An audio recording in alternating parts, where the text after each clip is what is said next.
ಹಾವೇರಿ ಜಿಲ್ಲೆ ಪೊಲೀಸರು ದಕ್ಷಿಣ ಭಾರತದಲ್ಲಿಯೇ ಅತಿ ಹೆಚ್ಚು ಮೊಬೈಲ್ ಪತ್ತೆ ಹಚ್ಚಿದ ಪೊಲೀಸ್ ಎಂಬ ಖ್ಯಾತಿಗೆ ಪಾತ್ರರಾಗಿದ್ದಾರೆ.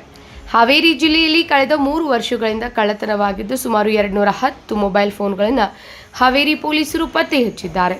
ಪತ್ತೆ ಹಚ್ಚಿದ 210 ಮೊಬೈಲ್ಗಳ ಮೌಲ್ಯ ಸುಮಾರು 42 ಲಕ್ಷ ರೂಪಾಯಿ ಎಂದು ಅಂದಾಜಿಸಲಾಗಿದೆ. ಈ ಮೊಬೈಲ್ಗಳನ್ನು ಹಾವೇರಿ ಪೊಲೀಸ್ ವರಿಷ್ಠಾಧಿಕಾರಿ ಕಚೇರಿಯಲ್ಲಿ ಮಾಲೀಕರಿಗೆ ಹಸ್ತಾಂತರಿಸಲಾಯಿತು. ಹಾವೇರಿ ಪೊಲೀಸ್ ವರಿಷ್ಠಾಧಿಕಾರಿ ಯಶೋಧ ವಂಟಗೋಡಿ ಮಾಲೀಕರಿಗೆ ಮೊಬೈಲ್ ಹಸ್ತಾಂತರಿಸಿದರು. ಜಿಲ್ಲೆಯಲ್ಲಿ ಕಳ್ಳತನವಾಗಿದ್ದ ಸಾರ್ವಜನಿಕರ ಮೊಬೈಲ್ಗಳನ್ನು ಪತ್ತೆ ಹಚ್ಚಿ ಮೊಬೈಲ್ ನೀಡಿದ್ದಕ್ಕೆ ಮೊಬೈಲ್ ಮಾಲೀಕರು ಸಂತಸ ವ್ಯಕ್ತಪಡಿಸಿದರು.